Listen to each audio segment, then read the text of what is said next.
નમસ્કાર વિદ્યાર્થી મિત્રો, સ્વાગત છે તમારું જ્ઞાનજ્યોત વિદ્યા સંકુલની આ યુટ્યુબ ચેનલમાં.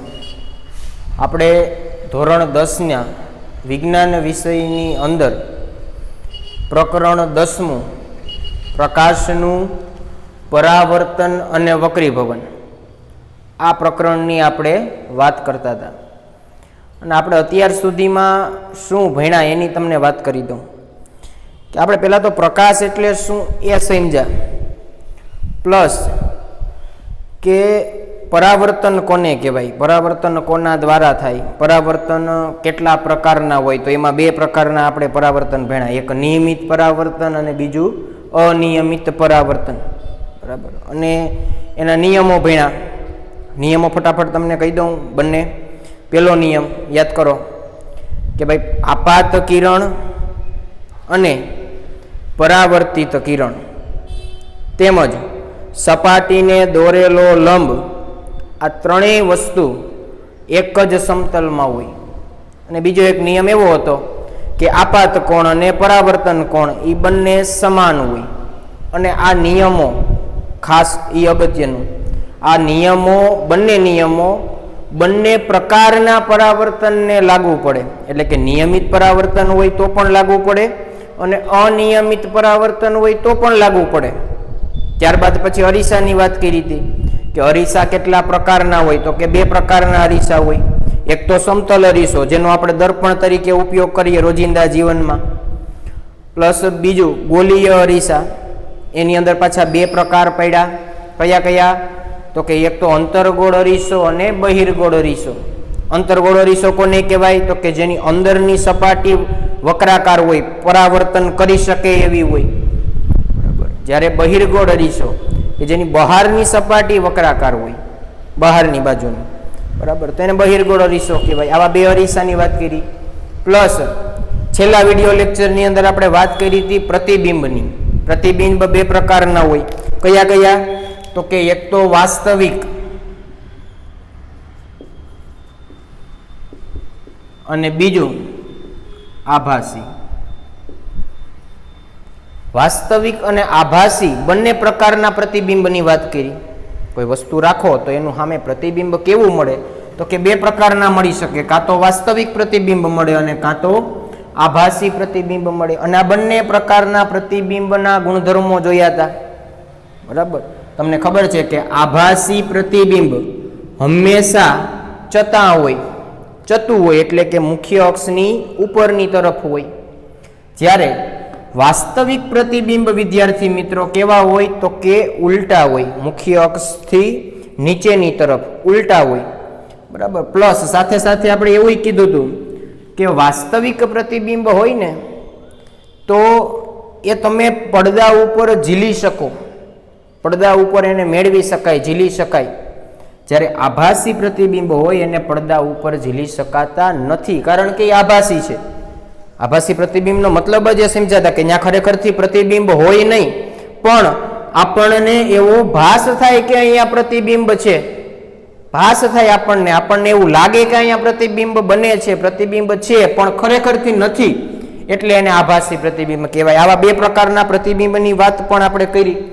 હવે મેં તમને કીધું હતું ત્યારે છેલ્લે લેક્ચર પૂરો કરતા પહેલાં કે આપણે નેક્સ્ટ વિડીયો લેક્ચરની અંદર થોડીક વ્યાખ્યાઓ ભણવાના છે. થોડીક વ્યાખ્યાઓ, થોડાક શબ્દો એ સમજીએ આકૃતિ સાથે કે ભાઈ જે આપણા આખા પ્રકરણની અંદર એનો ઉપયોગ થવાનો છે. આ શબ્દોથી વારંવાર તમે અથડાવાના છો, એટલે એનો પરિચય મેળવવો ખૂબ જ અગત્યનો. એટલે પહેલાં તો એક અહીંયા અરીસો દોરું, પછી એમાંથી આપણે અલગ અલગ શબ્દોને સમજતા જઈએ. દાખલા તરીકે અહીંયા હું એક અંતર્ગોળ અરીસો દોરું છું. છોકરાઓ ધ્યાન આપજો.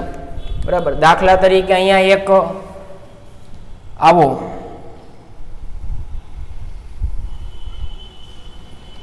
એક અંતર્ગોળ અરીસો મેં દોર્યો છે વિદ્યાર્થીઓ. ખબર જ પડે કે અંતર્ગોળ હશે કઈ રીતે? તો કે મેં પોલિશ કરેલી સપાટી કઈ બાજુની છે? તો કે બહારની બાજુ. એનો મતલબ કે પરાવર્તક સપાટી કઈ થાય? આ સાઈડની. હવે આ અરીસાનું એક નામ આપી દઈએ. દાખલા તરીકે MN. આવો એક અરીસો છે. હવે પહેલો વહેલો શબ્દ આપણી પ્રથમ વ્યાખ્યા બરાબર. અહીંયા હું લખું છું, જોજો.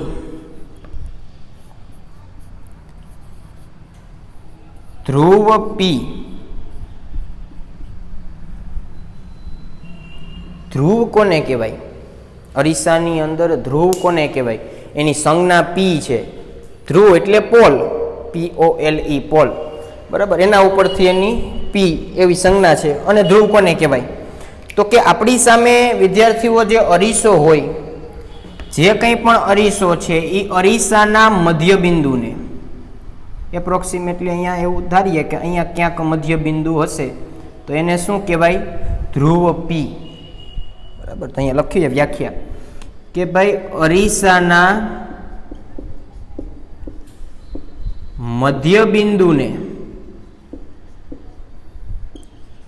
ધ્રુવ પી કહે છે. અરીસાના મધ્યબિંદુને, આ અરીસો છે MN અરીસો, એનું મધ્યબિંદુ અહીંયા ક્યાંક છે તો એને ધ્રુવ પી કહેવાય.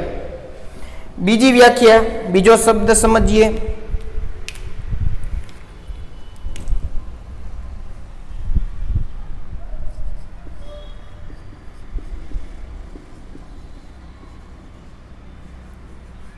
યસ, વક્રતા કેન્દ્ર.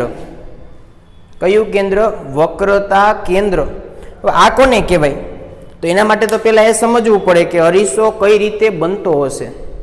આવા અરીસા કઈ રીતે બનાવતા હશે? ગોલીય અરીસા. તો કે એક ગોળાકાર કવચ હોય. કવચ કેવું કવચ હોય? એવું ધારો કે આ અરીસા માટેનું કવચ કંઈક આવું હશે.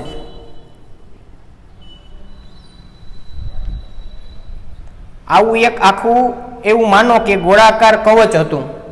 પછી એમાંથી આપણે એટલો ટુકડો લીધો છે. તો કવચ શબ્દ બોલવું એટલે સમજી જવાનું કે અંદરનો ભાગ કેવો હોય? તો કે પોલો હોય. અંદર કાંઈ હોય નહીં, મટીરિયલ કોઈ પણ પ્રકારનું દ્રવ્ય ન હોય, ભાગ પોલો હોય. અંદરનો ભાગ પોલો છે એટલે એને કવચ કહેવાય.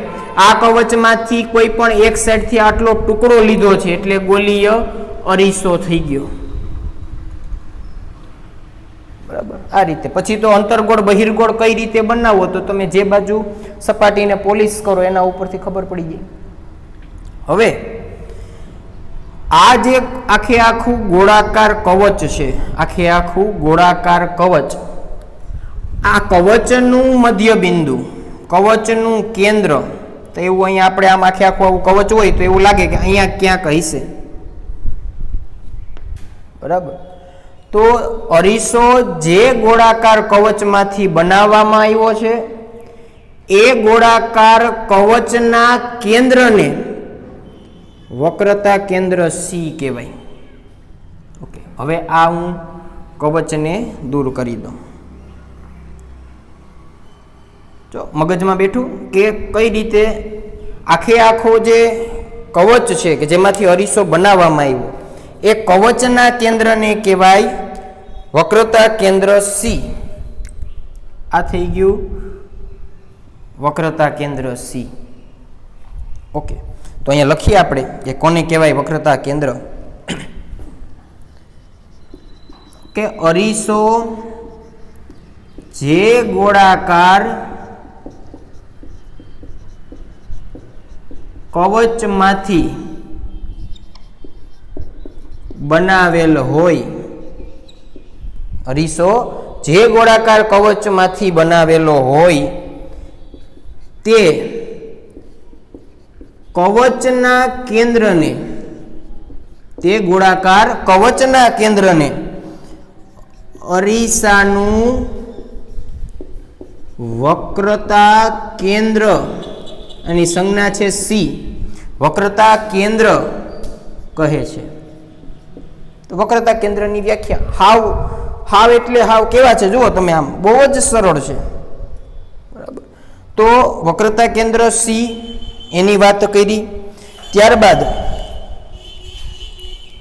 એક નવો શબ્દ હજુ,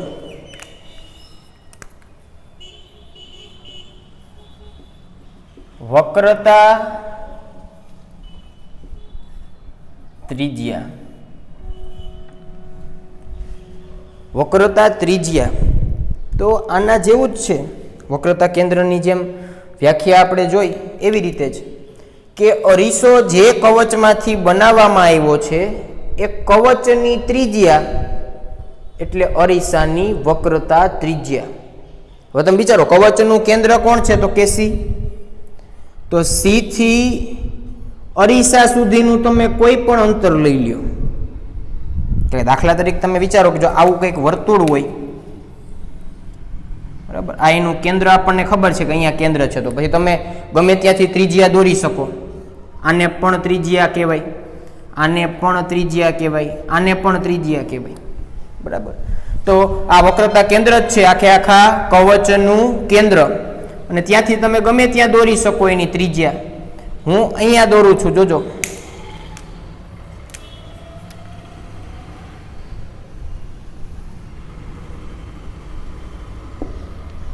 આ એની ત્રિજ્યા થઈ ગઈ. આમાં ક્યાંક આપણે બતાવીએ નીચે, બરાબર, અહીંયા જ બતાવું છું, જોજો.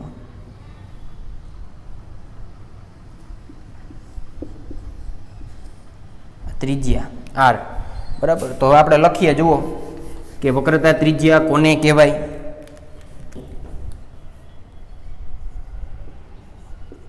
અરીસો જે કવચમાંથી બનાવેલ હોય તે કવચની ત્રિજ્યાને વક્રતા ત્રિજ્યા કહે છે. અને વક્રતા ત્રિજ્યાની સંજ્ઞા છે આર, કેપિટલ આર, બરાબર. કેપિટલ આર ત્રિજ્યા છે વક્રતા ત્રિજ્યાની. એટલે આપણે આ આકૃતિની અંદર વિદ્યાર્થીઓ જુઓ તો કોણ છે અહીંયા વક્રતા ત્રિજ્યા તરીકે? તો કે સી અને પી. સીપી બરાબર આર, આપણી આકૃતિ પ્રમાણે. વક્રતા કેન્દ્ર સી અને ધ્રુવ પી વચ્ચેનું અંતર કોણ છે? તો કે વક્રતા ત્રિજ્યા આર. એના પછી એક નવો શબ્દ સમજીએ,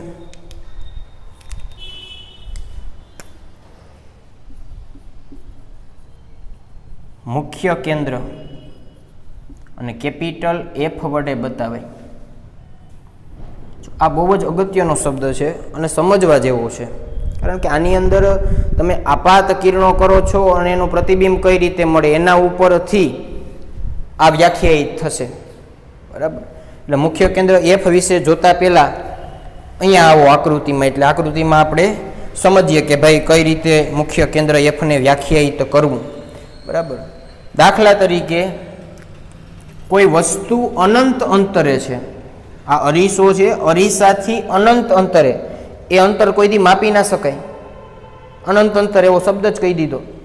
કોઈ વસ્તુ અનંત અંતરે છે અને ત્યાંથી એના કિરણો આવે છે, એના ઉપરથી, વસ્તુ ઉપરથી પ્રકાશના કિરણો, એ અહીંયા અથડાય અને પછી ભેગા થાય, એના ઉપરથી આપણે આને વ્યાખ્યાયિત કરશું.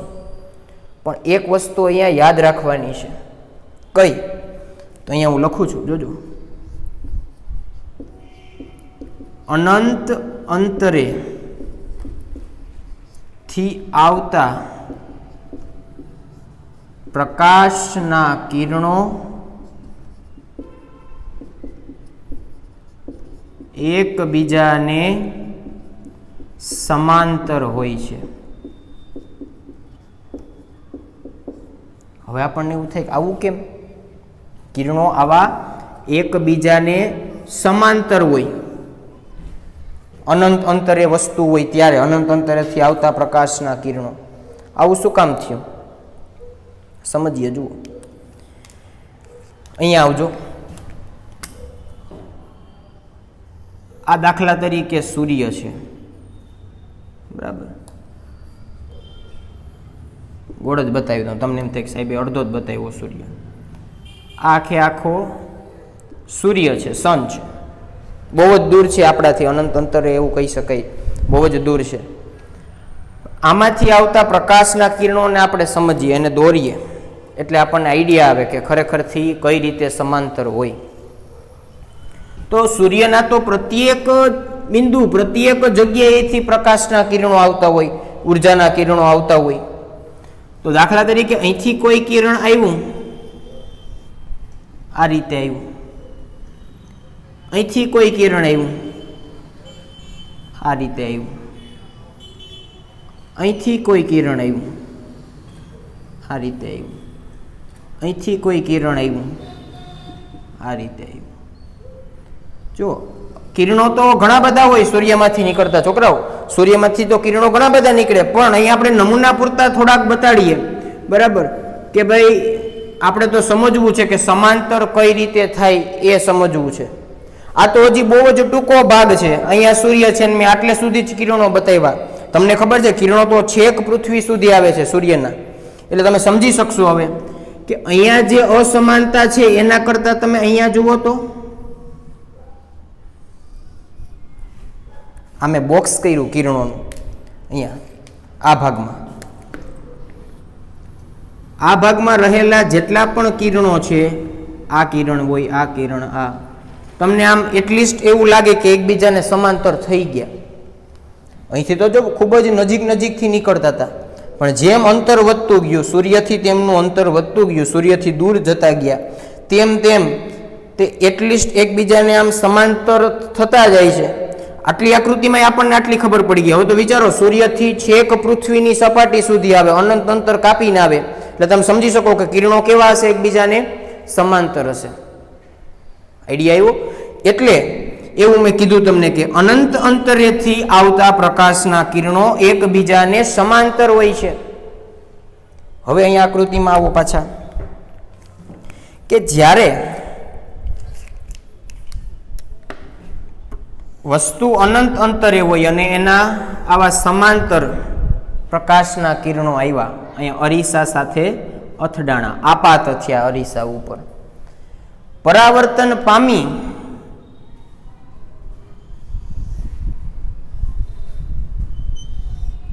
હજી એકાદ કિરણ બતાવીએ. આમાં ક્યાંક અહીંયા ભેગા થતા હોય ને એવું લાગે.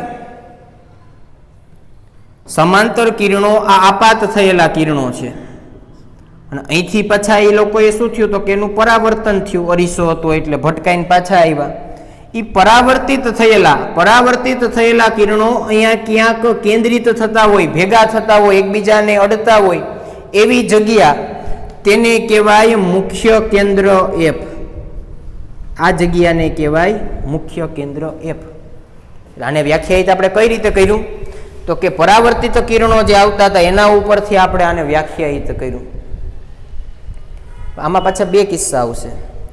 અંતર્ગોળ અરીસા માટે એફ આવું હોય, બહિર્ગોળ માટે હમણાં સમજાવું, પણ અંતર્ગોળ માટે તમને સમજાઈ જવું જોઈએ કે હવે ભાઈ જ્યારે આપાત કિરણો એકબીજાને સમાંતર હોય અથવા તો વસ્તુ અનંત અંતરે હોય ત્યારે તેમાંથી આવતા સમાંતર કિરણો પરાવર્તિત પામી અને જે જગ્યાએ કેન્દ્રિત થતા હોય તેને મુખ્ય કેન્દ્ર એફ કહેવાય. એટલે અહીંયા લખું જોઉં,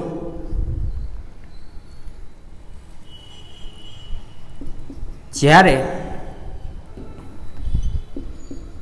વસ્તુ અનંત અંતરે હોય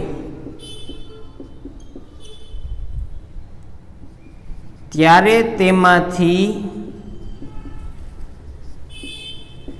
આવતા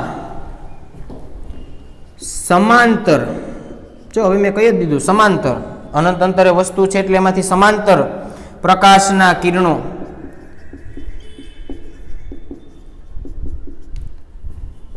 પરાવર્તિત થઈ અથવા પરાવર્તન પામી જે જગ્યાએ કેન્દ્રિત થતા હોય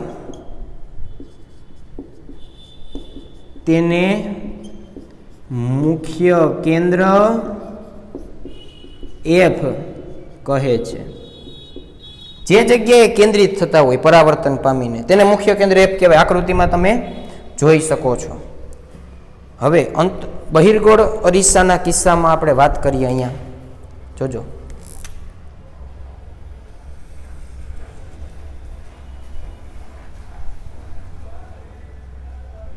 જો આ વખતે મેં અંદરની સપાટી પોલિશ કરી દીધી, કારણ કે બહિર્ગોળ અરીસો આપણે દોર્યો છે એટલે બહારની સપાટી જુઓ પરાવર્તક છે, બરાબર. દાખલા તરીકે અહીંયા ધ્રુવ પી હશે, બરાબર.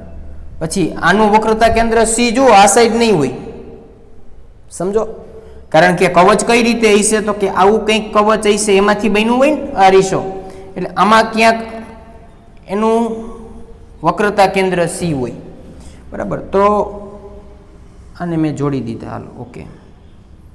હવે અનંત અંતરેથી પ્રકાશના કિરણો આવે છે, એટલે મેં કીધું એમ એકબીજાને કેવા હોય તો કે સમાંતર હોય.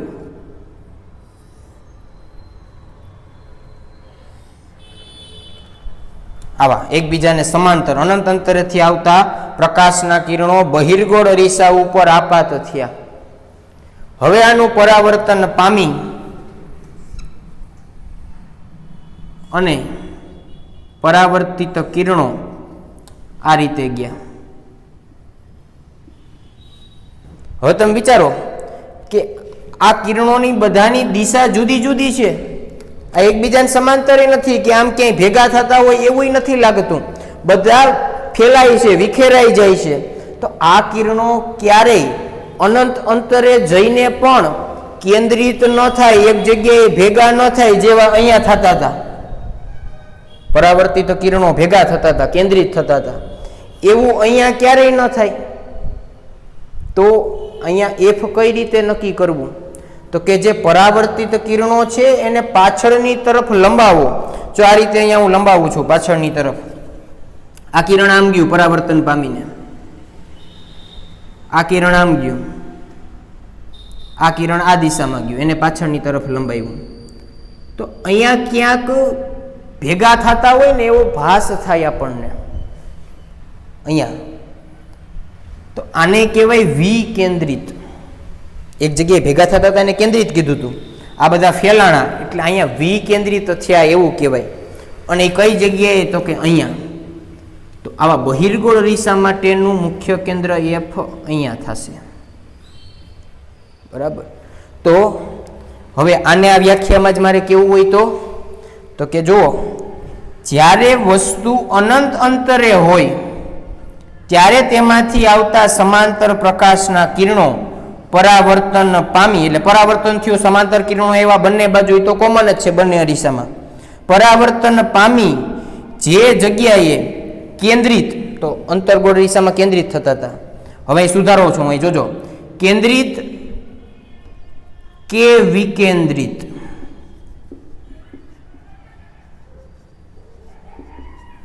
જો કેન્દ્રિત કે વિકેન્દ્રિત થતા હોય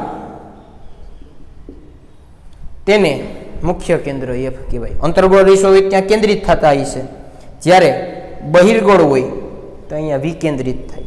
એટલે મુખ્ય કેન્દ્ર એફની બંને રીતે આપણે વ્યાખ્યા જોઈ, કાં તો કેન્દ્રિત થાય કાં તો વિકેન્દ્રિત થાય. એ જગ્યાને કહેવાય મુખ્ય કેન્દ્ર એફ. અહીંયા મુખ્ય કેન્દ્ર એફ, બરાબર. તો આ મુખ્ય કેન્દ્ર એફની વ્યાખ્યા થઈ. હજી બીજી એક વ્યાખ્યા જોઈએ. નવો શબ્દ છોકરાઓ તમને કહું છું, મુખ્ય અક્ષ.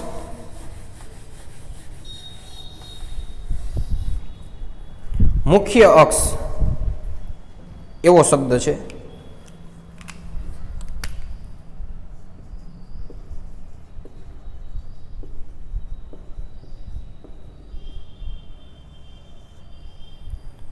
હવે આ આકૃતિમાં આવજો, અહીંયા એની વ્યાખ્યા જ હું બોલું છું. વક્રતા કેન્દ્ર સી, વક્રતા કેન્દ્ર સી, મુખ્ય કેન્દ્ર એફ અને ધ્રુવ પી, આ ત્રણેયમાંથી પસાર થતી એક કાલ્પનિક રેખાને મુખ્ય અક્ષ કહેવાય. અથવા તો આને કાઢી નાખો, આ બે વસ્તુને રાખો. વક્રતા કેન્દ્ર સી અને ધ્રુવ પી બંનેમાંથી પસાર થતી એક કાલ્પનિક અક્ષને મુખ્ય અક્ષ કહેવાય. એક કાલ્પનિક અક્ષ, ખરેખર તે અરીસામાં આવી અક્ષ હોય નહીં, પણ આપણે એવી કલ્પના કરવાની છે એટલે આપણે એવું કીધું કે કાલ્પનિક અક્ષ. આવી એક કાલ્પનિક અક્ષ એને કહેવાય મુખ્ય અક્ષ. વ્યાખ્યા લખી નાખીએ અહીંયા.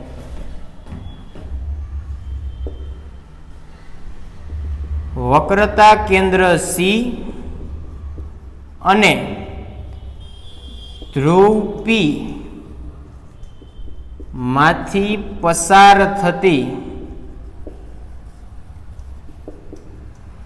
કાલ્પનિક રેખાને અથવા કાલ્પનિક અક્ષને મુખ્ય અક્ષ કહે છે.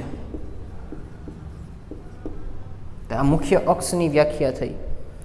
અને એના પછી છેલ્લી એક વ્યાખ્યા સમજી લઈએ.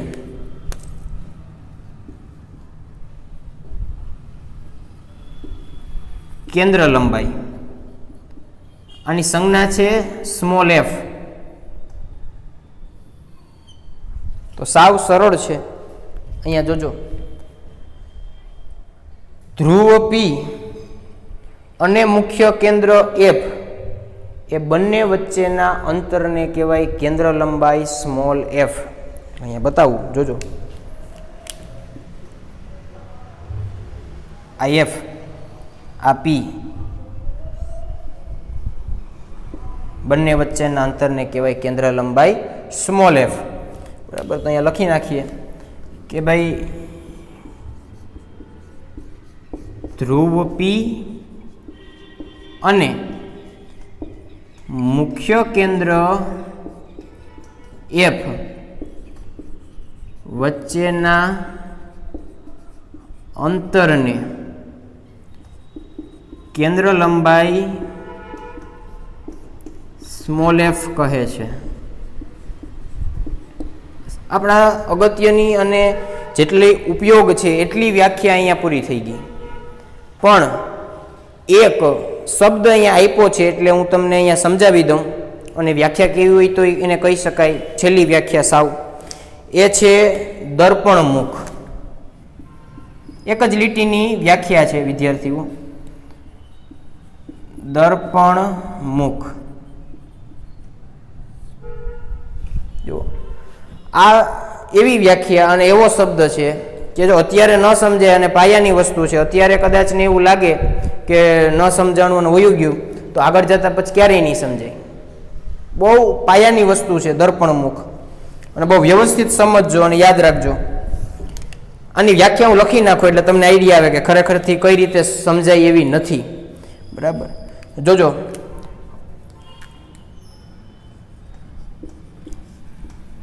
અરીસાના અથવા અરીસાની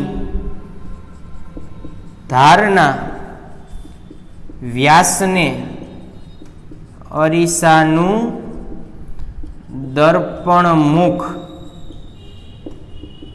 કહે છે. અરીસાની ધારના વ્યાસને અરીસાનું દર્પણમુખ કહેવાય. અરીસાની ધાર ને એનો વ્યાસ ને તો દર્પણમુખ કઈ રીતે નક્કી કરવું? અહીંયા આવો, જુઓ. આ અરીસો છે, એની આ ધાર છે. બરાબર, આટલી. અને વ્યાસ, જેમ વર્તુળમાં વ્યાસ તમે ઊભો લ્યો આ રીતનો, કેન્દ્રમાંથી પસાર થતી ગમે તે રેખાને આપણે વ્યાસ કહીએ, પણ અહીંયા એવું નથી. અહીંયા આ બે ધાર છે એને જોડી દેવાની.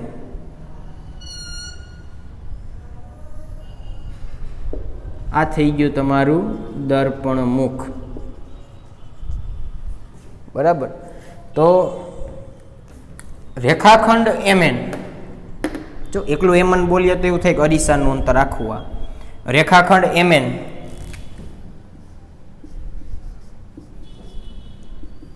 દર્પણમુખ. બરાબર. તો આ વાત થઈ ગઈ દર્પણમુખની. એટલે જેટલી પણ વ્યાખ્યાઓ અગત્યની હતી એટલી વ્યાખ્યાઓને આપણે સમાવેશિત કરી છે અત્યારે, એને સમજ્યા છીએ. બરાબર. પછી વચ્ચે વચ્ચે આવતું જ હશે પ્રતિબિંબ અંતર, વસ્તુ અંતર, આ બધા અંતરો કાર્ટેશિયન સંજ્ઞા પ્રણાલીમાં થોડુંક જોશું. બરાબર. અને ખાસ તો જો અત્યારે મેં કેવું કીધું કે આપણે એક વસ્તુ તમને ખબર પડી ગઈ કે જ્યારે અનંત અંતરે વસ્તુ હોય અને એમાંથી આવતા પ્રકાશના કિરણો પરાવર્તન પામી અને એક જગ્યાએ કેન્દ્રિત થાય આ રીતે એફ ઉપર. બરાબર, મુખ્ય કેન્દ્ર ઉપર. તો એ તમને ખબર પડી ગઈ. હવે તમને ગમે ત્યારે પૂછે કે ભાઈ સમાંતર કિરણો આવતા હોય અને એ ભેગા ક્યાં થાય, તો તમને ખબર પડી જાય એફ ઉપર. આવી રીતે કોઈ આડાવડા સીમાંથી પસાર થતા હોય, કોઈ પી પાસે ખૂણો બનાવીને કોઈ આવતા હોય કિરણો, તો એ બધા કઈ રીતે પરાવર્તન પામીને કઈ જગ્યાએ ભેગા થાય, એનું શું થાય, એ બધી વસ્તુ સમજશું પણ નેક્સ્ટ વિડીયો લેક્ચરમાં. બરાબર. તો આજે આટલું જોઈ લ્યો. બરાબર. આ બધી વ્યાખ્યાઓ